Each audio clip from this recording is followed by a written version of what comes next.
बीते 29 सालों से जेल की सलाखों के पीछे कैद ये माफिया डॉन एक कस्टम अफसर के कत्ल के जुर्म में उम्र कैद की सजा भुगत रहा है।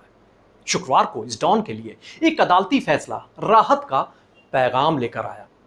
दरअसल 9 साल पहले के एक किडनैपिंग के मामले में अदालत ने इसे बरी करने का फैसला सुनाया है।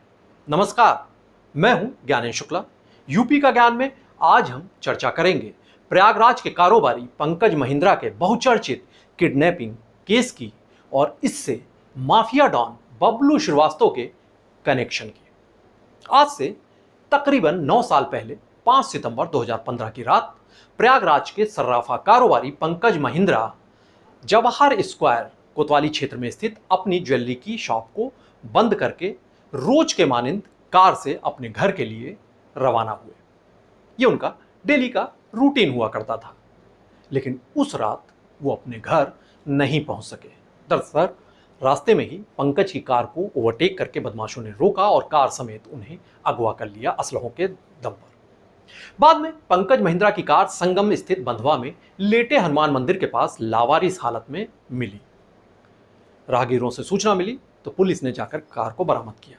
इधर तफ्तीश चल ही रही थी कि कारोबारी की रिहाई के एवज में अपहरणकर्ताओं ने फोन से उनके परिजनों से 10 करोड़ की फिरौती मांगी। इसके बाद पुलिस टीमें हरकत में आ गई। यूपी एसटीएफ यानी स्पेशल टास्क फोर्स को भी इस केस को सुलझाने का जिम्मा दिया गया। एसटीएफ की टीमें भी जुटी हुई थी। इधर पुलिस लगातार दबिश दे रही थी, कई अपराधियों को उठाया गया था। तभी मुखबिर से एक पुख्ता सूचना मिली। उसके बाद फतेहपुर जिले के असोदर थाने के सरकंडी गांव में पुलिस टीमों ने छापा मारा। यहां पर विनीत परिहार के फार्म हाउस में पंकज महिंद्रा रस्सियों से जकड़े हुए मिले।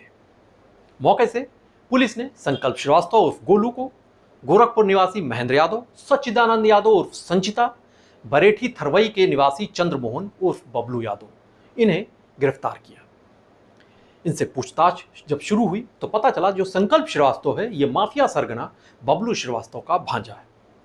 जो लोग ये पकड़े गए, बकौल पुलिस इनके पास से 9mm और 32 बोर की 2 पिस्टल, 315 बोर का एक तमंचा मिला था, आल्टो कार मिली थी, एक लैपटॉप भी मिला था, मोबाइल और दर्जनों सिम कार्ड जो फर्जी नाम पते से लिए गए थे। ये सारे सामान मिले थे। पूछताछ के दौरान इन्होंने कबूला कि जेल में बंद माफिया डॉन बबलू श्रीवास्तव के इशारे पर, उसके कहने पर ही इस वारदात को अंजाम दिया गया, ये किडनैपिंग की गई। इस अपहरण के मामले में प्रयागराज शहर कोतवाली में 10 लोगों के खिलाफ मुकदमा दर्ज किया गया था।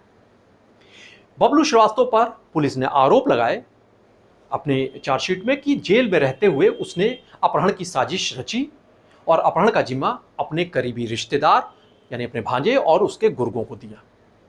इस केस में पुलिस ने कई गवाह भी अदालत में पेश किए। 21 लोगों के बयान दर्ज हुए थे इस केस में, और जब ट्रायल कोर्ट में ये मामला सुनवाई हुआ, सारे सबूत पेश किए गए, गवाह पेश किए गए। उसके बाद 30 सितंबर 2023 को इस मामले में अभियोजन ने जो अपनी गवाही उनको करनी थी वो पूरी हो गई। इसके बाद 16 अक्टूबर 2023 को माफिया सरगना बबलू श्रीवास्तव को बरेली की सेंट्रल जेल से अदालत में पेश होने के लिए तलब किया गया और पहली बार केस में प्रयागराज लाया गया बबलू श्रीवास्तव। हालांकि इससे पहले माफिया ने अपनी जान के खतरे की आशंका जाहिर की थी और कई केसेस में उसने कहा था कि अदालती कार्रवाइयों में उसे वीडियो कॉन्फ्रेंसिंग के जरिए ही कोर्ट में पेश किया जाए। लेकिन इस पंकज महिंद्रा अपहरण केस में अदालत ने अपना जो उसका अदालत का रुख था वो सख्त रुख था, तो उसके चलते डॉन बबलू श्रीवास्तव को आना पड़ा। बुलेट प्रूफ जैकेट पहनाकर कड़ी सुरक्षा बंदोबस्त के बीच बरेली जेल से इसे प्रयागराज लाया गया था। अदालत में पेश जब हुआ, माफिया सरगना 10 सह अभियुक्त भी पेश हुए थे। इन्होंने 313 सीआरपीसी का अपना बयान दर्ज कराया। माफिया समेत सभी मुलजिमों ने इस मामले में खुद को बेगुनाह बेकसूर बताया और कहा कि पुलिस ने इन्हें जबरन फंसाया है इस मामले में। जब ये इस मामले की सारी गवाही, पक्ष प्रतिपक्ष सबकी गवाही हो गई, सारे पक्षों की गवाही होने के बाद 27 अप्रैल को अदालत ने इस मामले में अपना निर्णय सुरक्षित कर लिया था, जिसे शुक्रवार को सुनाया गया। जब फैसला सुनाया जा रहा था उस वक्त 9 आरोपी अदालत में मौजूद थे, जबकि डॉन बबलू श्रीवास्तव बरेली जेल से वीडियो कॉन्फ्रेंसिंग के जरिए जुड़ा हुआ था। आपको बताते चलें कि कौन है ये माफिया सरगना बबलू श्रीवास्तव, जिसे फिलहाल किडनैपिंग केस से राहत मिल गई है, बरी कर दिया गया है। दरअसल कभी गाजीपुर जिले से निकलकर लखनऊ यूनिवर्सिटी में एडमिशन लेकर आईएएस बनने का ख्वाब संजोए हुए था ये शख्स, लेकिन गलत संगत में पड़ा तो जुर्म के दलदल में गहरे धंसता चला गया। एक के बाद एक तमाम आपराधिक वारदातों में इसका नाम सामने आने लगा। 80 और 90 के दशक में जराइम की दुनिया में अपने काले कारनामों की वजह से माफिया डॉन बबलू श्रीवास्तव खासा चर्चित हो गया। बाद में ये मुंबई पहुंचा। दाऊद इब्राहिम से इसकी दोस्ती हो गई, उसका बगलगीर हो गया।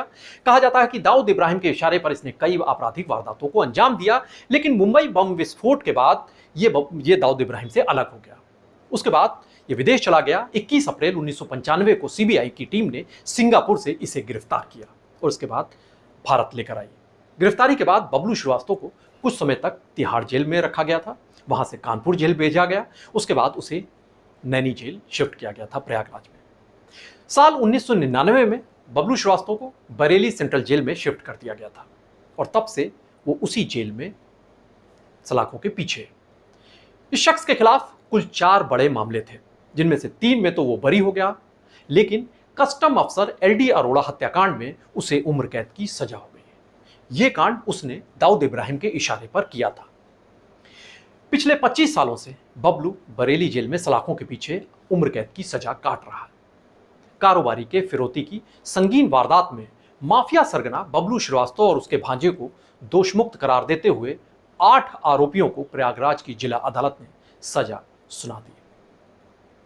ताजा अदालती फैसले के बाद भले ही इस माफिया डॉन की रिहाई मुमकिन ना हो, लेकिन हाल फिलहाल एक बड़ी कानूनी मुश्किल से निजात पाने में इसे कामयाबी हासिल जरूर हो गई है।